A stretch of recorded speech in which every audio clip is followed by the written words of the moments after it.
Hi, everyone. My name is Adeo. I'm CEO of the Dessel Group. I'm here with some amazing managers from our Emerging Institute program. Uh, we're here today to talk a little bit about our program, talk a little bit about their experiences, and answer questions that you have along the way. Let me introduce the program briefly, and then I'll turn it over to our amazing panelists for their introduction. So we, for a long time, were thinking, hey, there are a lot of great managers working on Fund 2, Fund 3, and Fund 4, which is the definition of emerging managers.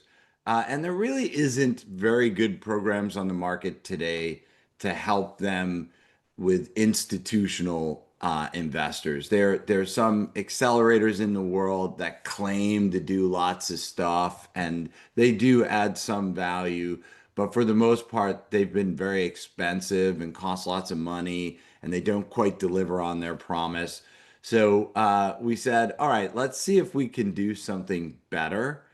And so we launched the Emerging Institute. And the Emerging Institute, quite simply, is a program designed to help emerging managers with everything that they need to prepare to pitch and engage with large institutional investors. And the program does three things. Um, we have customized playbooks that we develop for the managers. Number one. Number two, we would do office hours with the managers. So I personally spend a lot of time with these three lovely individuals, often weekly, just working through things like data rooms, decks, institutional investor targets, etc. And last but not least, we would bring in top institutional investors every week, and they would talk about in very deep ways. In fact, in many ways, I wish I can release these videos because they're amazing. But what they're looking for, what their needs are, what they want from emerging managers, and so it was a great way for the participants to meet the different limited partners. On top of that, we had a marketplace, demo days, and some other perks that were not available to everyone, but they were available if you were doing really well in the program. And then, of course, last but not least, if we want to invest in these emerging managers with our own fund of funds, and that process is underway now. But we're completing the program, and I'd love to have three of the emerging managers that were in the program here today, um, just to talk about what the reality is today on the ground with emerging managers, talk a little bit about the program, et cetera. And Raj, thank you for joining us from China. I see you're on your mobile. You've managed your way through the Great Firewall. As someone who spent some time in China, I can tell you the Great Firewall is very annoying. Uh, it's not good, really. I'm not sure who it benefits. It doesn't really help the Chinese. It certainly keeps Americans and other Western countries and China separate, which I don't know if very good, but thank you for that. But let's do some introductions first. So Sabrina, we'll go with you first, and then we'll do Raul and Raj last but not least. Sabrina, do you want to introduce yourself, introduce your firm? Sure. I'm Sabrina Sasaki with Monozukuri Ventures. We are a seed stage firm focused on robotics, physical AI, and all manufacturing related technologies. And we've been investing across the US and Japan in over 50 companies in the manufacturing industry, very connected to strategic Japanese corporations in the manufacturing sector. That's an exciting space right now. I mean, you can't talk about, Yeah. wow. No, I've been traveling US and everyone has this FOMO at the moment with AI and robotics and figure AI. It's amazing. Raul, you're next. Hi Raul? everyone, my name is Raul. I'm not in China today. I'm actually, yeah, can you hear me? Yeah, yeah. Can you hear me? We All can. right, cool. It was a I was little just little saying, glitch. I'm not in China. Okay, so I'm not in China, but I'm traveling myself. So I hope the connection stays stable. Yeah, so we are a San Francisco-based firm. No, not so good. Does it work? So, We can hear you, Rahul. I okay. think there's just a delay. All right. Well, just a delay. All right. So then, yeah. So my name is Raul, founding partner at Udemy Ventures. We are a San Francisco-based firm investing out of our 20 million fund two, and we focus on AI-based SaaS, fintech, and digital health. And we have a core thesis that is to invest in proven leaders. So really, our whole thesis that translates into sourcing, how we select, and also how we win deals is around our leadership thesis. Awesome. I muted just because connectivity problems. So speaking of someone, and last but not least, you have better internet than Raul. So Raj from China, penetrating the Great Firewall. Tell us a little bit about yourself and your firm. Yeah, so yeah, looks like Zoom is allowed, but Google is not. So I can't access my calendar, but I can somehow get through somehow. So I'm Raj Singh. I'm the founder of a fund called Z21 Ventures, 021 Ventures. We're based out of San Francisco Bay Area. Uh, the focus is on creating a community of operators to support early stage founders, and that's how I started the fund. So we have a lot of individual LPs plus a bunch of institutional LPs too. We Our focus is pre-seed and seed stage, and we invest in B2B enterprise AI, so pretty specific in that way, but it covers a wide gamut of companies. And I do some deep tech if I get excited by some tech. So I would say 75% in B2B enterprise AI and 25% in deep tech. Yeah.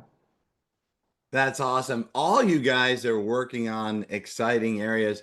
Maybe I'll get a program question out of the way first. And what I can do is I'll ask the question, you can sort of raise your finger or whatever, and then I'll call on you, whoever wants to go first. And then I really want to talk because you're all working on such exciting things, what you're seeing in the market, et cetera. But yeah, if you want to just describe maybe what your expectations of the program going in were and how it either met or beat your expectations. I'd love to hear that, and then we'll jump into the more exciting, meaty stuff about what you're working on. Who wants to go first? I, Raj? I, I, I can go. I can go. Yeah. So I'm kind of like a new VC. I think a lot of people here are like that. I used to be a founder for last 10 years. And I applied to a lot of such programs because, like the minimum I get to talk to people. That was my thinking. And I've done one or two where, like I met some fellow VCs and all that kind of stuff. This one was a bit different because I think the way it has been structured is that we got a lot of practical advice, basically, from both LPs and Adeo, of course, you and your team, but also things like I want to make sure that I go to all the relevant events. What are those relevant events? And I got a list, and then I could just plan my this year's travel around it. Like small things, and of course there were other stuff around.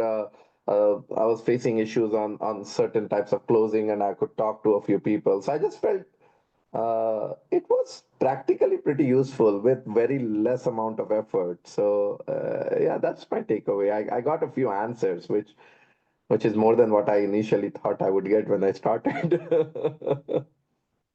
Yeah, I would say that was one of our goals, right? We didn't want to make this a cumbersome thing. We really like, when you're launching a fund for the first time with the VC Lab program, it's like you got to do stuff. So we have to push you to do the things you have to do. But when you're working on fund two or fund three, or in some cases fund four, you just need help. And to your point, like, hey, what's a list of the top events? I'm like, Raj, let's get it to you. I took one of my my junior people on the team. I'm like, get a list of all the best events in the world together, and it was a pretty good list. It's actually on our website, Domenica. You could put that list in the chat. But yeah, so whenever you ask for anything, we tried to help. Anyone else want to add something next?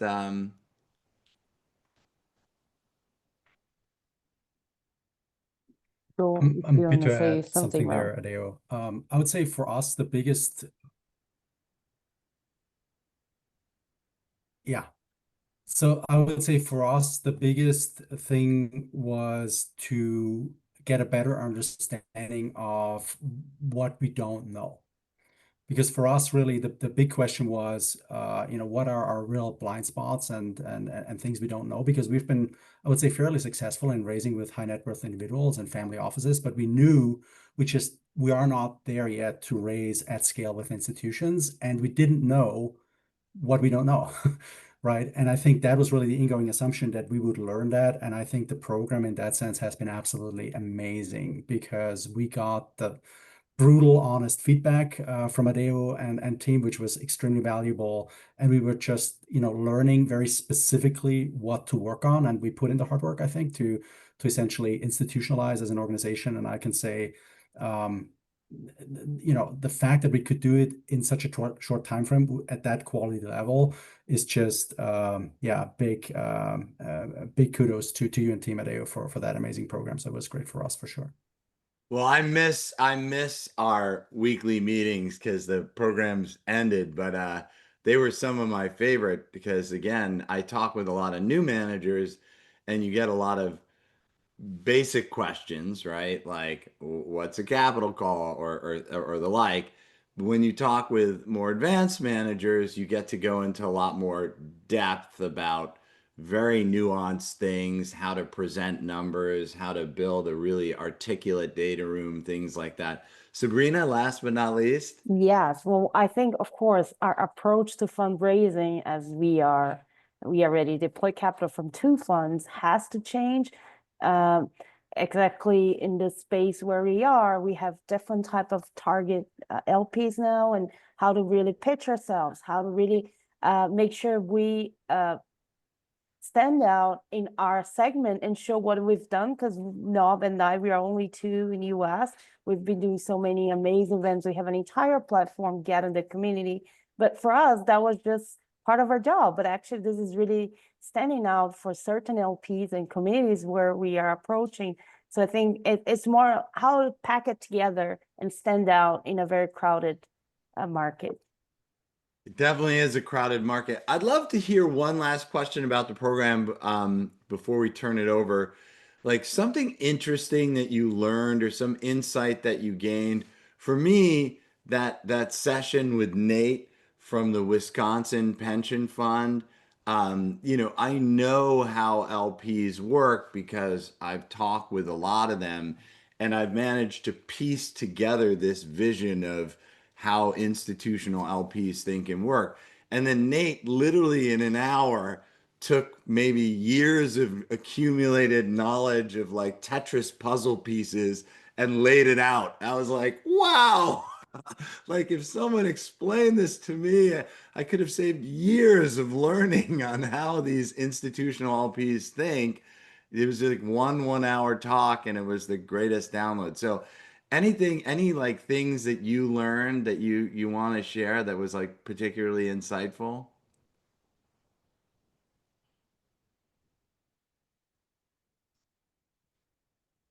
Raj, I see you thinking deeply, deep thinking with Raj. Or Yeah, there were a couple of pretty good ones. Nate was really good. But I think some of the learnings were just hearing from somebody like Nate who has managed like really large institutional LPs, right?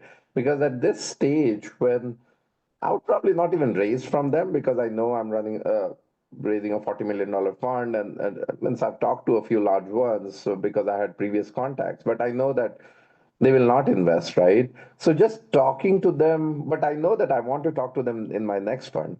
So yeah, just hearing from them how they think about emerging managers, like just the definition of emerging managers is so different for these guys than us. Like for them, first 3, 4 funds are emerging managers, which is not how at least like a lot of people think about it. I think those were good to learn, and also just some of the prep that you need to do before you talk to them. I think that was also quite important. So yeah, it was good learning, not just for this fundraise, but also for the next fund. I would agree with that. A lot of this was like not just how do you prepare for this fund, how do you think of your firm, multiple funds, what do you need to do, what materials you need. Yeah, maybe Sabrina, and we'll do you, Raul, last if you don't mind, just because of the Yeah, I think it's a marathon, right? You need to start getting everyone you interact with should be positioned in some sort of structural way, how you're going to approach when you interact, what kind of priority you have when talking to those people. Of course, those large institutional investors, they might not be a good fit for us now, but we need to make sure by the time we are raising our next fund, we are already aware of their preferences, their approaches, and that's something you get. It's very hard to get into this type of a network, and that's something that through VC Lab we got exposure to so many diverse types of LPs, and get into their world was really special. I think that's something that it was a like mind blowing. My mind has changed, my eyes have changed. I think the way I see everyone I interact with have has changed since then. Yeah, I think we had a very large corporate, which was doing minimum check size of 20 million. We had prominent fund of funds. We had obviously large endowments and state pension funds, things like that. Then we also had smaller fund of funds. We had like I thought the talk with the co-founder of Lightspeed to talk about a GP who's been through the whole cycle at the end. Yeah, so we really had.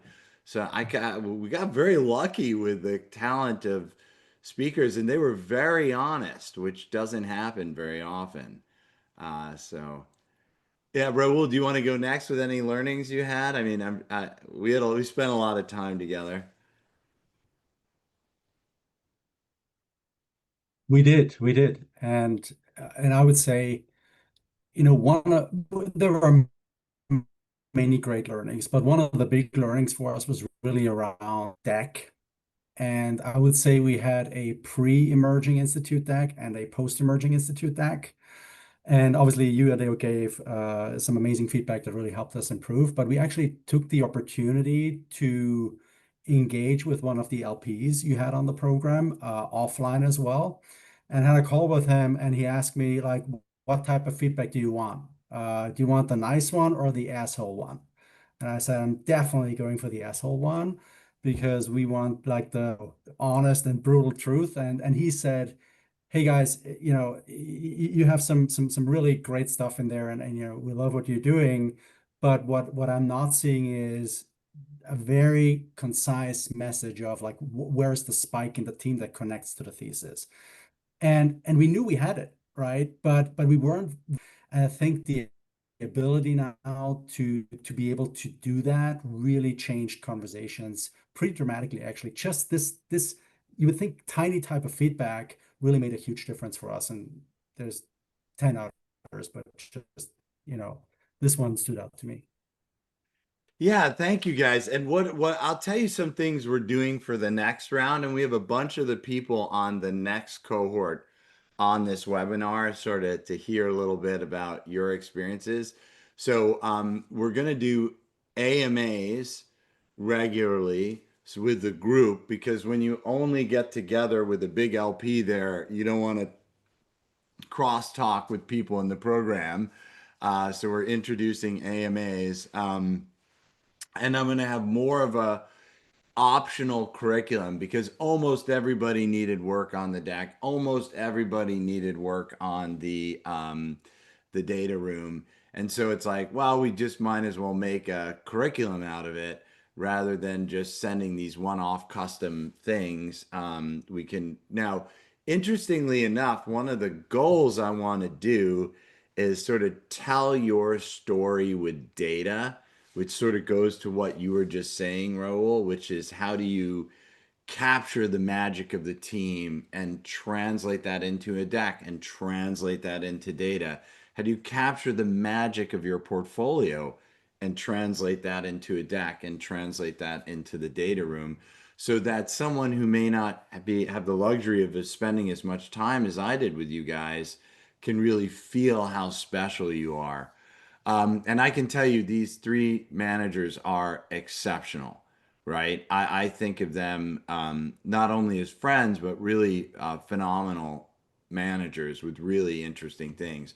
So let's switch over to that, right? Let's talk a little bit about the interesting things.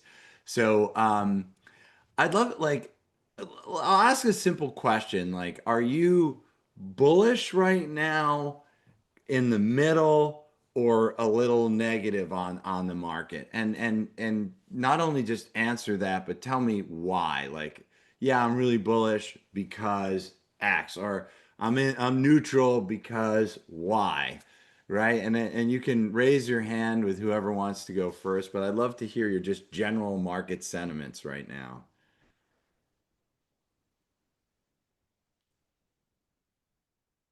We can do the Raj first. Yeah, we can do Raj, I can Sabrina, and talk. Raul Yeah, because of Raul's yeah, connection with Raj. And ironically, Raj, you have potentially one of the worst connections. All right, Raj. yeah. So, as an VC, I think it's maybe the best time to be a VC, especially early stage VC. Maybe I have a bias here, but I think there's so much like this. What I'm seeing, what AI is doing, it's not just so software as a product replaced didn't replace people. It basically made them more efficient, and we would go and sell. And I've done that selling, right? That hey, we'll improve your outcomes for 20%, 30%, whatever that is. Companies today don't even do that. They say, hey, we'll do the work for you. That's it, right? Like you don't need like you if you're outsourcing, we will do it at one third the cost. And I have a couple of my portfolio companies that are doing that. And it's not that people didn't think that they would want to do it. It's just that the tools were not there. OCR didn't used to work. Basic thing, natural language processing didn't used to work. We had a company in health tech called Olive AI, which used to compete with the early stage startup I was part of.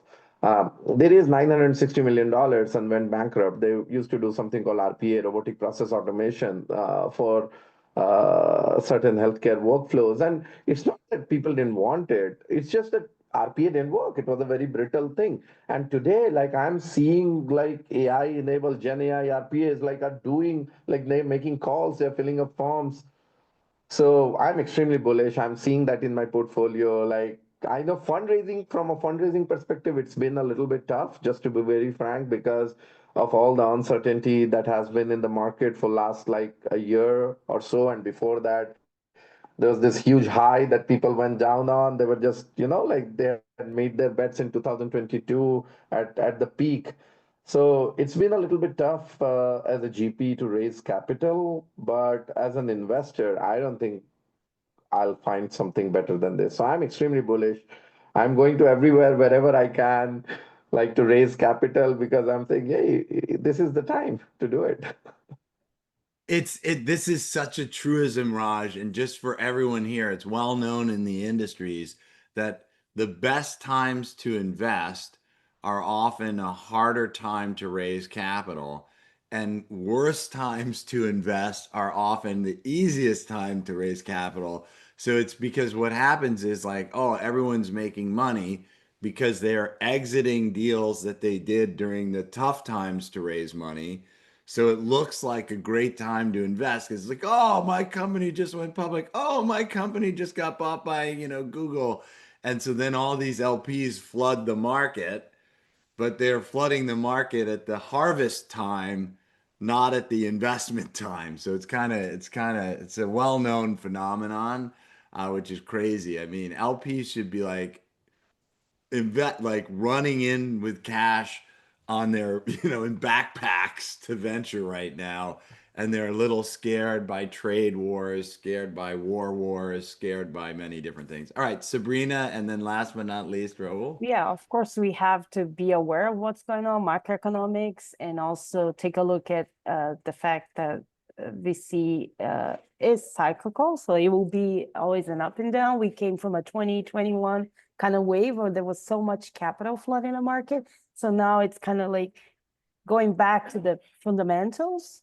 And I think if you are really building something relevant according to what you can do and prove somehow your track record and why it makes sense to invest in your fund, I think it's a very good way to build that up. That's why VC Lab has done such a great job, kind of giving us the kind of like pieces, how we put this story together, and we show we are not investing in everything, right? We are investing specific segments, specific markets. So you don't want to be an emerging manager starting a fund that investing everything everywhere. You want to really focus and find your niche market where you are excellent at, and then you can provide value from very early on. In our case, not only the robotics and AI ecosystem that is blowing, there's this FOMO in the market, but also there's a lot of interest in the Japanese market, and not many early stage funds in the deep tech segments are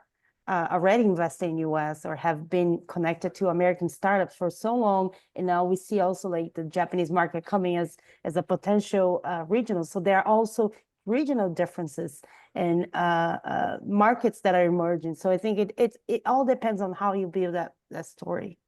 Are you bullish though? Would you say neutral or? I'm bullish. I think we are really in a good timing.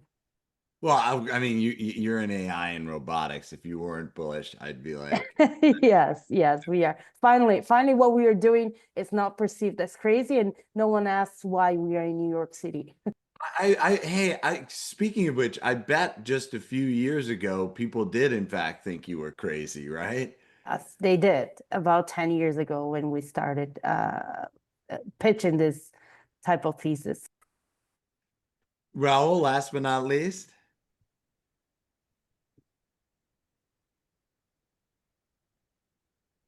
Yeah, so I would say I'm extremely bullish on the market, but I'm realistic about what it takes to win in the market. So that's how I would position it.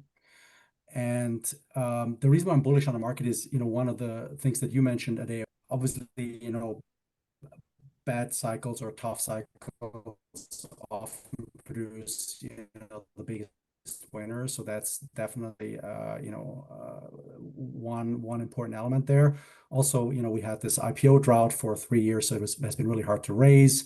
So there's lots of attractive market. And I think the second thing that makes me extremely excited is it doesn't happen that often that you see these major platform shifts, right? I mean, we had obviously, they come around like every 10 years or so. I mean, we had the web, then we had mobile, we had cloud. Now we have AI, and arguably this is the largest platform shift we have seen in technology. And so it's actually a very big one. And within that platform shift, we now have a situation where the infrastructure has been built very recently, right? We're talking about 2 to 3 years where really the infrastructure has been built at scale. And now you see the verticals, you see the agentics, and you see like the functional leaders emerge in that space right here, right now. And we're in the middle of that, and the venture industry will benefit from that. So I think that's a huge opportunity.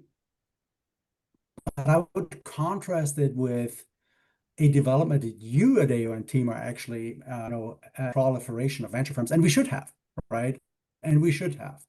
But it also means that not every venture firm can win, right? Because it's not like at the days of Chris Sacca, right, when there were only like 10 venture firms in the world, 10 seed firms in the world, like you would see every deal, right? But now you want to have 20,000 firms. So it really means you have to be very differentiated in how you source and how you pick and how you win deals. And I think that will be a tough one to pull off. And that's a good thing because I think the really high quality firms in the end will prevail. The opportunity in the market is certainly huge. So I'm very bullish about that. So all three of you, and we'll just keep this order going because Raul, you do have a bit of lag, but we can hear you well. All three of you brought up AI, right? And I think it's pretty hard not to talk about AI and venture today. And there's kind of a craziness happening with AI. So I think it's table stakes today that every company has some level of AI enablement. And I'm sure maybe in robotics, there's some actuator companies that maybe use AI for some design, but the actuator itself doesn't have AI in it. So there are definitely companies that don't have AI in it, but almost every company uses AI somehow. And then you're seeing some like crazy AI valuations, like crazy, like the Thinking Machines, $2 billion without really a business, and you're like, I understand why that was raised because that company could probably get bought for like $6 billion today, right? Or like by Meta. So I'd love to hear like how you think about navigating investing when this like are you like thinking maybe I'll get a company that can be one of these $1 billion, or are you just like, hey, I've got a thesis, I'm gonna let the craziness of AI out of my mind when you're making these investment decisions? I'd just love to hear how you guys think. I have thoughts on it too, but I'm very interested in your thoughts. Yeah, I will do Raj again, Sabrina, and Raul. Yeah, it's a very interesting question, and kind of like connects to what Sabrina and Rahul said before also. See, not everybody is going to win. There's thousands of firms, so you need to know what you're good at. So now AI is, I think, as Rahul said, I completely believe is the largest platform change that we have seen in our lifetimes. In my head, it's like, is it like the coming of internet, or is it like industrial revolution? So, or it's somewhere in between that, right? So it's gonna be massive. So the good thing about such massive change is that the opportunities are also massive, and they are in a lot of places. So you need to pick your battles. So, and looks like all three of us kind of like work in some similar areas, right? So for example, we just focus on the application layer, right? So we don't look at the infrastructure layer, the tooling, and that's why a lot of great companies have come. But my experience, my background is in application, and I think as AI gets better, you take that and use it in healthcare to solve certain actual tasks. So uh, I'm being focused on what I want, and I believe that I can identify. Also, like pre-seed and seed, because means that's where I have some leg up compared to A-list investors, right? So my goal is to get to them before the Sequoias and the A16Zs and the all these guys come in, right? Like some of my portfolio companies right now are pitching to these guys, and they are getting crazy valuations. Like one of my portfolio companies, True Foundry, it's public. They raised at 79 post with a $1.2 million ARR, right? That was the Series A. Now, a few years ago, that was not possible, right? But now people are getting crazy valuation, but I came in and pre-seed stage, right? So my goal is to come 379 before. post. Yeah. Because in my head, I have a number. Like I don't invest if the valuation is more than 20, for example. Now, good or bad, the reason I keep that is, of course, I've done a couple of them at 22, 23, one at 25, but that's kind of like if I hear 50, 60, I'm like, I missed the boat. I just missed it. Now I can sit here and cry about it, or I can just learn from it and go. Like there was a company that I was talking to last year, and they as I was talking, they got into YC. As they got into YC, they said YC teaches them not to talk to. So he's one of my juniors from colleges. So we kept on talking because he needed my help, and I had been an entrepreneur, but he wouldn't raise. After YC, he immediately got a valuation of close to $90 million. And I was like, this is crazy. I can't come in. And just today, they raised another round at 300. So I missed it. Yeah. But, like you pick your battle. So, yeah, I'm not going to fight the big guys on valuation. I'll try to come before that. And some I'll miss, but I only need to hit two or three, right? Yeah, it's very interesting. I almost want to come back to valuation in a minute, but if Sabrina or Ro, you want to add valuation in, because that's definitely a big area.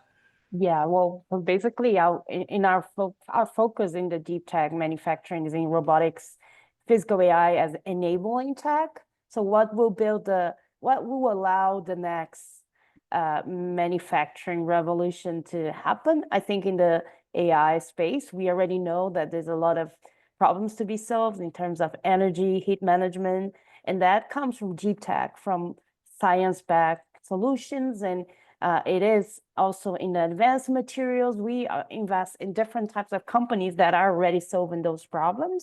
So I think that that's a big point. Without deep tech investments in infrastructure, the AI revolution will not happen on the chip, edge AI chips. And there are many other companies that we already invested that are solving those problems. And even in like mobility, right? If you think about autonomous driving, how LiDARs would definitely be a good example. We have to always think, beyond the trend and see what is actually feeding this trend, what is mandatory for this trend to happen. And that's how we see enabling tech as a core way to differentiate ourselves. Oh, your connection looks better, Raul. Wow. Okay. Getting there.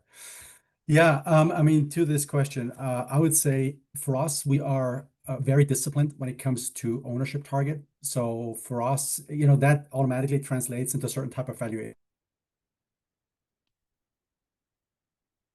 I spoke too soon.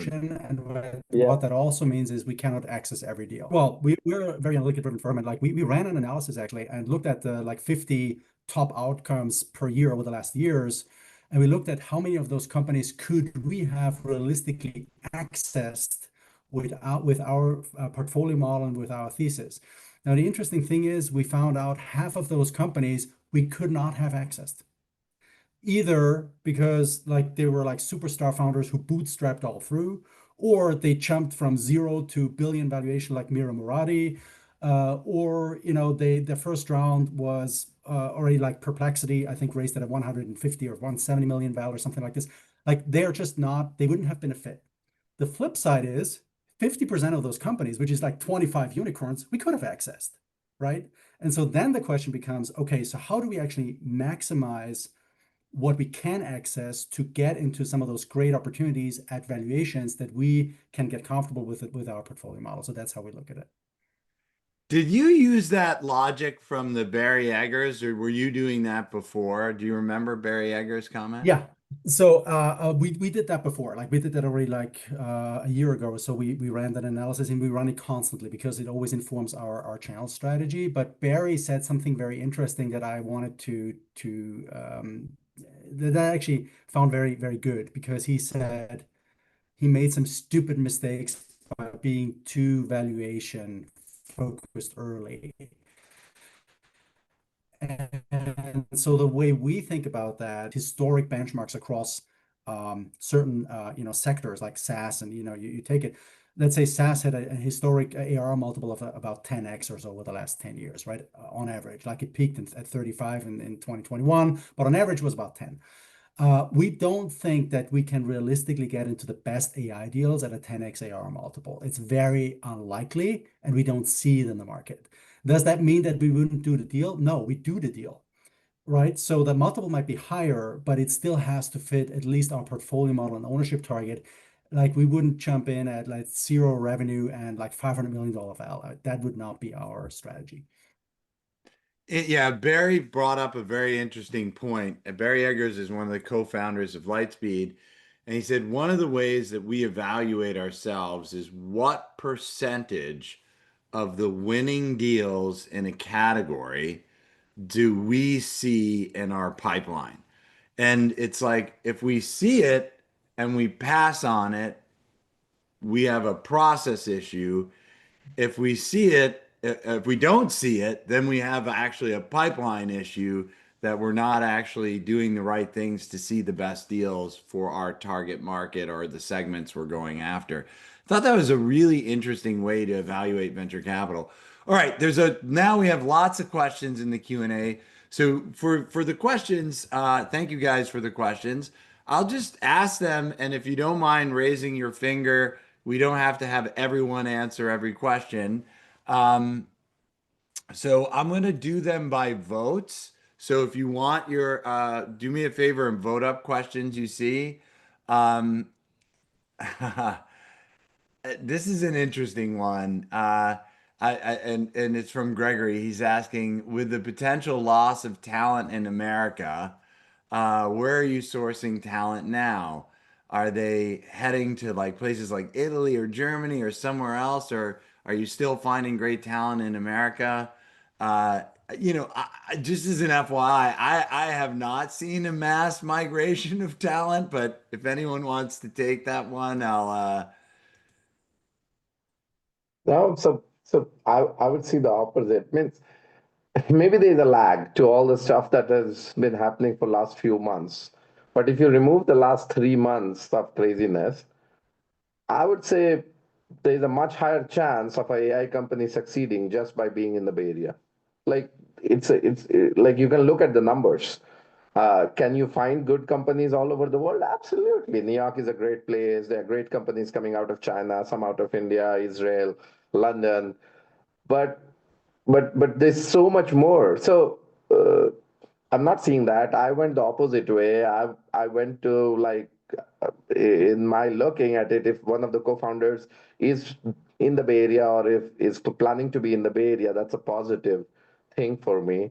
It has not gone back yet on all the stuff that is happening, and I'm keeping my fingers crossed that it doesn't. But at least I'm not seeing that at all. At least there's some issue in academia I'm seeing, but not in the entrepreneurship world. anyone else want to take that, or should we move to another question? Um, okay, what are some of the challenges you faced when fundraising, and how did you turn them into opportunities? And this is from Grace, and she's saying, congratulations, everyone. She thinks you're great.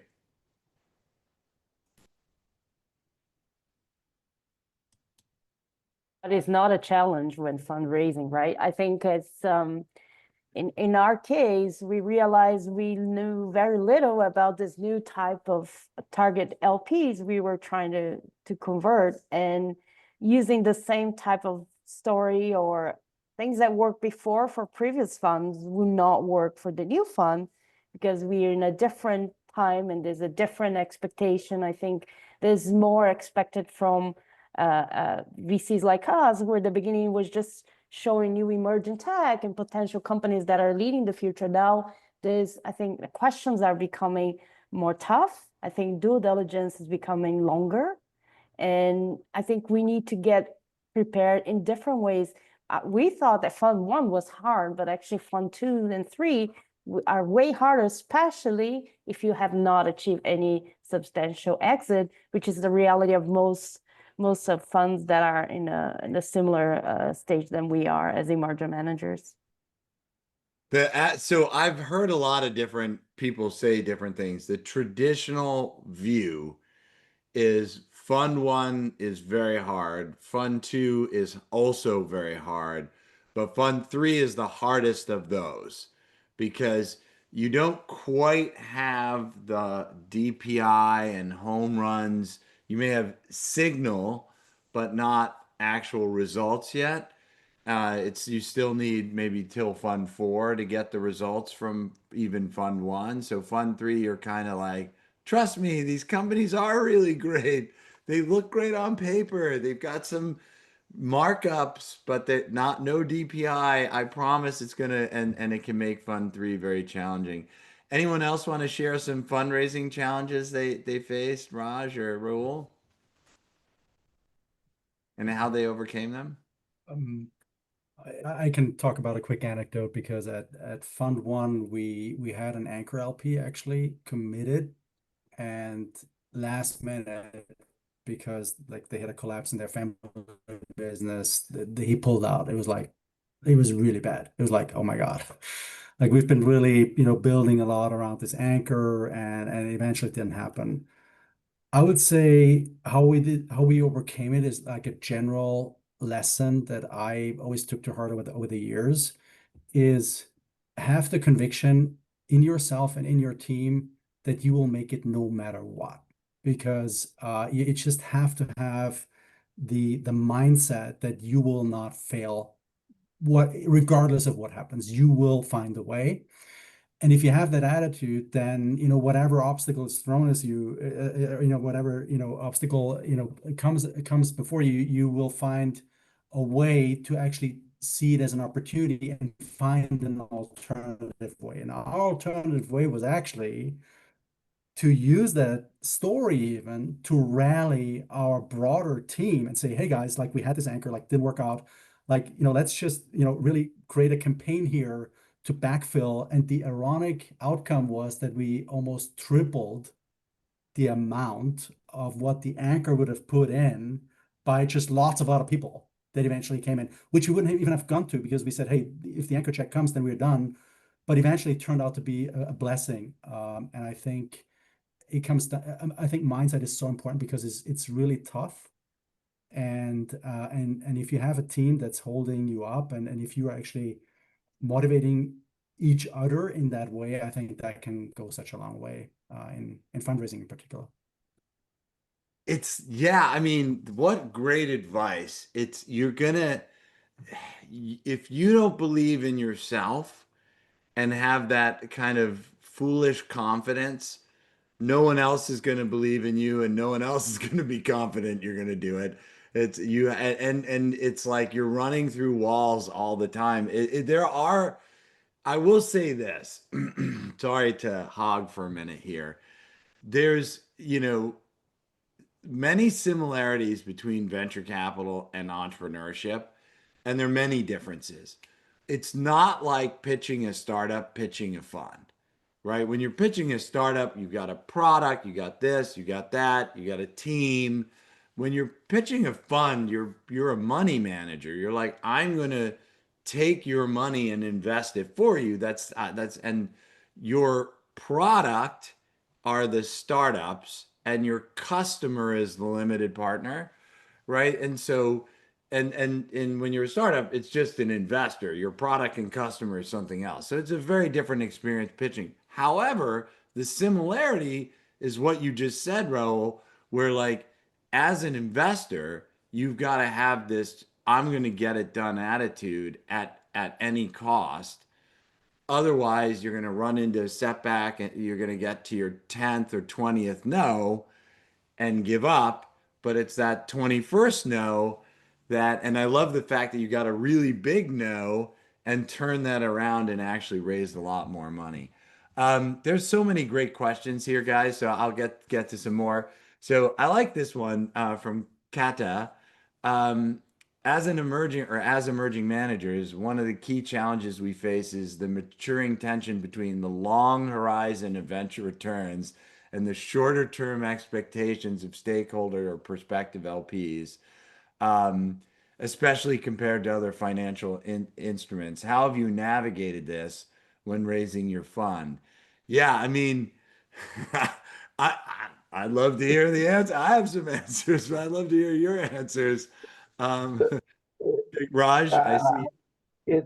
I was smiling when you read this question because yeah, uh, as an entrepreneur who sold to B2B enterprises, one of the things that I learned is you need to cast your net very wide, right? Because even though your product might be really good, there is only a very small set of customers who are in the mental space and are ready to buy a product from a startup, from an unproven company, or whatever that is, right? They're ready to take the risk, or they are in that buy cycle, or whatever.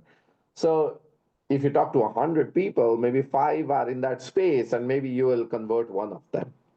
So that's a path that I took even when I talked to LPs, and of course you start to filter things out, but that's just the fact. The fact is there are two types of LPs you'll meet. One who know that VC investments are long term, and they will either give you money because they believe in what you're doing or they believe in you, and that's the only reason. But they know already that hey, I gave the money away, and now I'm not going to see it for 10 years.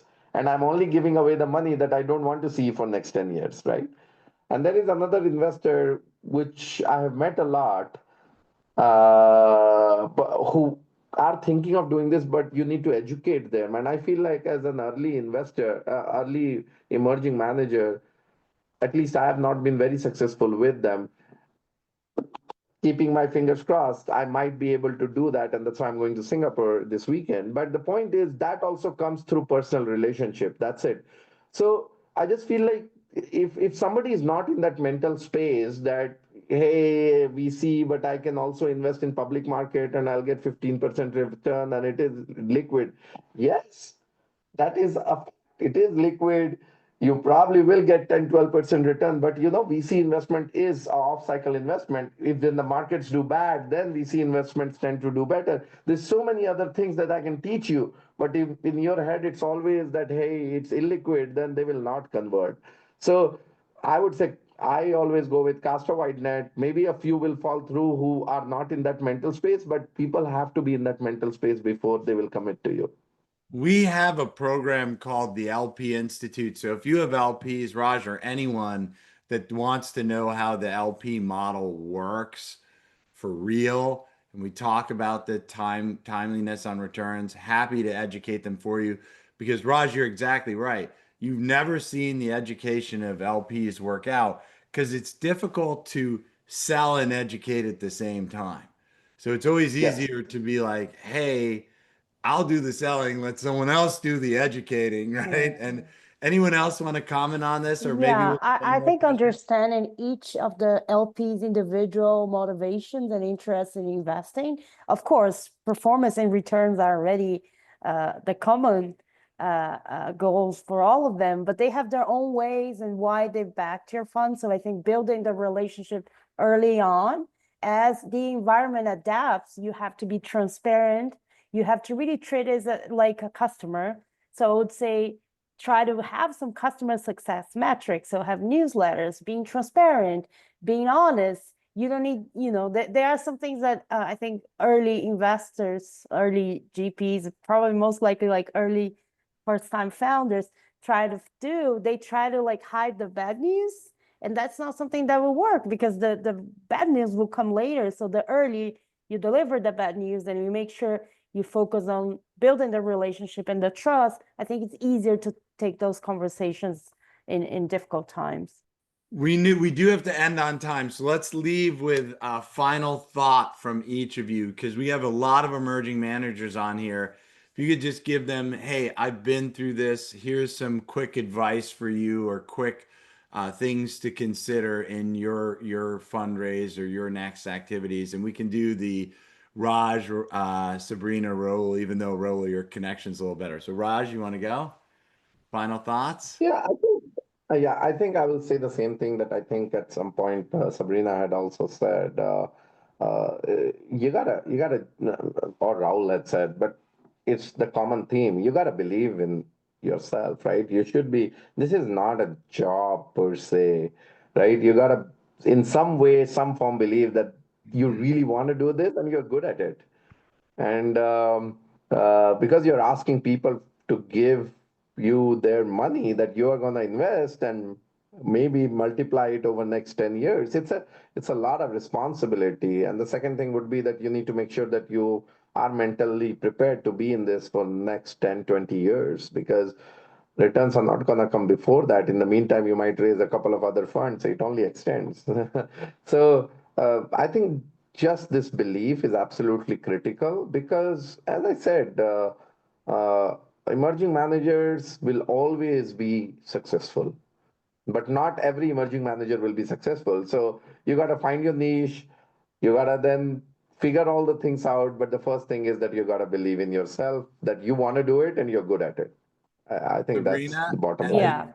Yeah, just work on your weaknesses. Make sure you are aligned with your founding partner or GP you're working alongside with, and you guys can complement each other and make sure that all your points, and we all have imposter syndrome at a certain point in our lives, work through that and find, I think mentors like Adeo, I think the sessions with you were really, really helpful. Find people like VC Lab. There are all kinds of experts that can help you build up the parts you're missing in the whole story. Raul, last but not least. My final thought on this would be know your why. I think if that's really what you want to do and you have a very good answer, maybe with an anecdote for myself, that I had a conversation with my wife, a pretty intense conversation actually, before I started Fund One. And it boiled down to she asking me, "Hey, Raul, this is a big life decision. Do you really want to do this?" And I said, I remember I said, like, straight out, I said, I have no choice. And I have to do this. And I think if you have that conviction that this is really what you want to do, you will eventually, I think, do well in this business. But if you want to do it for like short-term gain, or if you want to take shortcuts, then maybe it's better to do something else, because this is a long game and you should have like 100-year horizon rather than a 5-year horizon or 10-year horizon on this one, I think. Wow. Yeah, I think, wow, great guys. And I miss you all because we're not doing so man, I'll be in touch. We should catch up. We should do like just a catch up office hours. I gotta tell you, for me, working with amazing emerging managers like you guys was one of the joys of the last few months. Tomorrow, we have a very big article coming out about a fundraise that we completed, and that was like very chaotic. And then I would have office hours with you, and I'd be like, it's so worth it because I'm helping amazing managers. So just I want to let you know it's been amazing working with you. Thank you so much. Congratulations to you guys. Congratulations to all the emerging managers here. We need more funds to fund the companies to make this world a better place. And you three are among those managers making that happen. So thank you guys. Thank you all for your Thanks time. everybody for joining. Thank you. Thank- Bye. Bye.